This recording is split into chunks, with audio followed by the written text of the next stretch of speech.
εικόνες με αυτές στο Πελένδρι υπήρχαν και στον Κατοαμιάντο τουλάχιστον μία περίπτωση ενός ηλικιωμένου, το οποίο προσπαθούσαν οι αστυνομικοί και οι άντρες της πολιτικής άμυνας να τον πείσουν ότι έπρεπε να φύγει από το χωριό. Είχαν πάει εκεί δικοί του άνθρωποι να τον πάρουν. Αντιλαμβάνεστε τώρα ένας ηλικιωμένος άνθρωπος να εμφανίζεται κάποιος από το πουθενά και να του λέει: ξέρεις, πρέπει να φύγεις από το σπίτι σου, γιατί μπορεί να καεί και μπορεί να μην το ξαναδείς. Έναν άνθρωπο ο οποίος δεν έφυγε ποτέ από το χωριό του. Μπορούμε όλοι να αντιληφθούμε το πώς λειτουργούν αυτοί οι άνθρωποι που επιμένουν να είναι ριζωμένοι στα χωριά τους.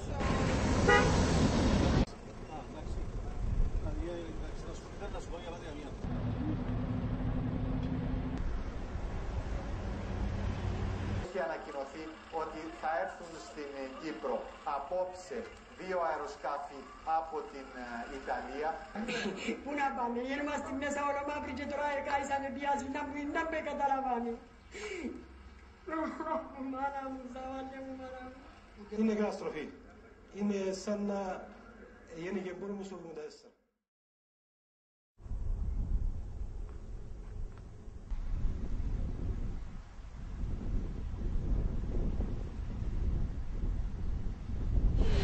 Δυστυχώς να θέλει πάνω από 40 με 50 χρόνια να δημιουργηθεί.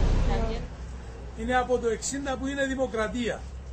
Δεν επιτρέπεται να υπάρχει ένα δάσος το οποίο είναι ο πνεύμονας του τόπου και να μην έχουμε 2 αεροπλάνα πυρόσβεσης τα οποία μπορούν να φέρουν νερό σε μεγάλη ποσότητα.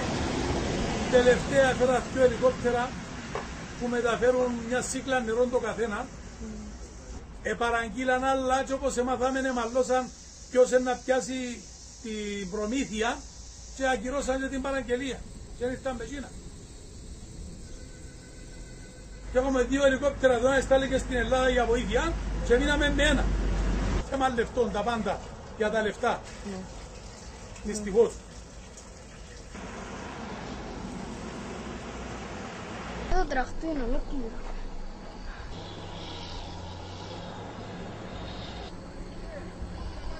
Έτσι υπάρχουν και άλλες κούτες κάτω από το τσίγκους.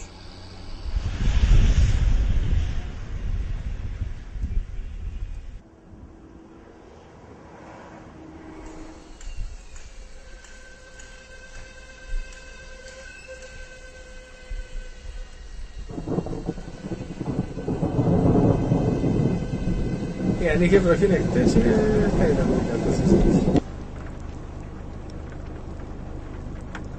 Η γυναίκα μου και φτιάχνουμε με τα ράχα που φορούσαμε. Με τα ράχα που φορώ αυτή τη στιγμή. Που ύστερα στράφηκα και η φωτιά ήταν εδώ δίπλα. 3-4 μέτρα η φωτιά και προχωρούσαμε με μεγάλη ταχύτητα. Και αυτό εμείς προχωρήσαμε και πήγαμε προς τα φύλαγρα. Όταν ήρθαμε με έκπληξή μας είδαμε ότι έχει σωθεί. Κάποιος φύλακας άγγελος ήταν πίσω από αυτήν την υπόθεση. Αλλά δεν υπήρχαν πολλοί φύλακες άγγελοι και για τους άλλους.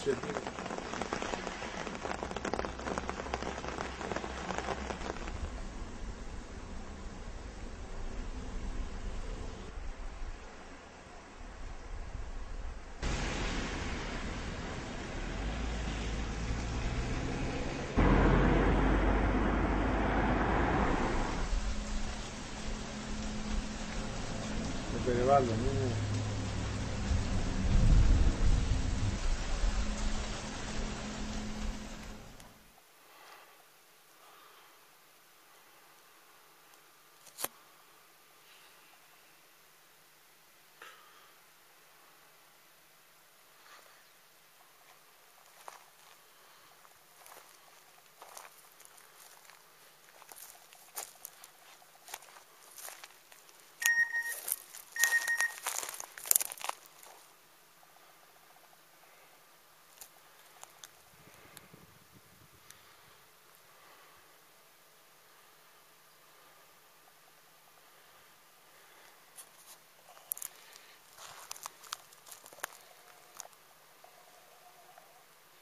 Και κύριοι, μέσα στην καρδιά του Τροόδοδους ήταν η πυρκαγιά που ξέσπασε γύρω στις 4:30 το απόγευμα.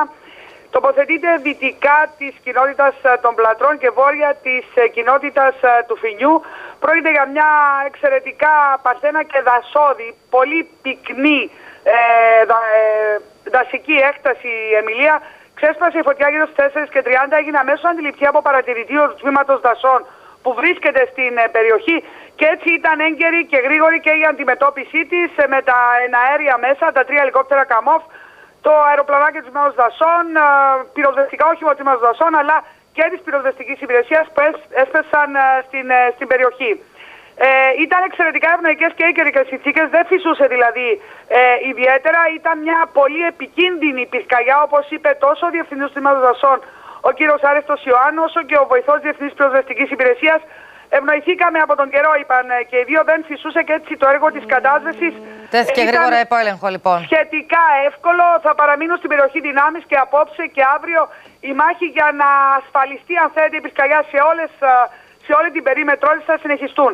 Εκείνο που είναι εντυπωσιακό όμως είναι ο λόγος για τον οποίο ξεκίνησε η πυρκαγιά. Ο διευθυντής του Τμήματος Δασών είχε πει ότι είναι ανθρώπινη αμέλεια, ανθρώπινος παράγοντας. Σωτηρούλα, υπάρχει μια κατασκήνωση για παιδιά εκεί στην περιοχή. Ακριβώς. Υπάρχει μια κατασκήνωση της ΔΕΟΚ, η οποία εκενώθηκε πολύ προληπτικά.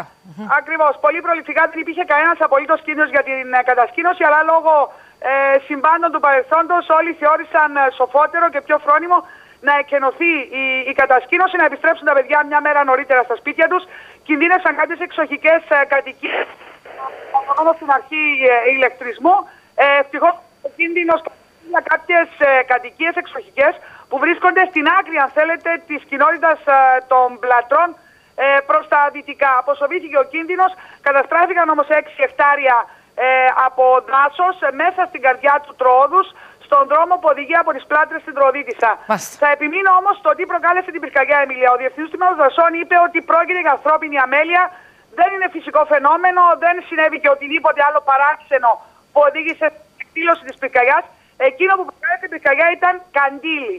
Υπήρχε λοιπόν σε ένα περιβόλι κάτω από το σημείο, από εκεί ακριβώς που ξεκίνησε η πυρκαγιά, ένα περιβόλι, μέσα στο οποίο υπήρχε ένα, αν θέλετε, αφιέρωμα, θέλετε, με κάποιες εικόνες και πάρα πολλά καντήλια αναμένα μέσα στην καρδιά του κρατικού δάσους. Η αστυνομία εντόπισε το σημείο, το εντοπίσαμε και εμείς.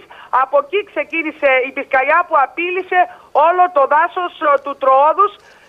Από μια, αν θέλετε, τόσο ελάχιστη αιτία προκλήθηκε μια μερική καταστροφή, αλλά απειλήθηκε. Μα δεν είναι η πρώτη φορά που από ανθρώπινη αμέλεια θρηνούμε πράσινο. Λοιπόν, σας ευχαριστώ πάρα πολύ, Σωτηρούλα. Καλό βράδυ. Καλό βράδυ. Νέες αυξήσεις στις τιμές του γάλακτος.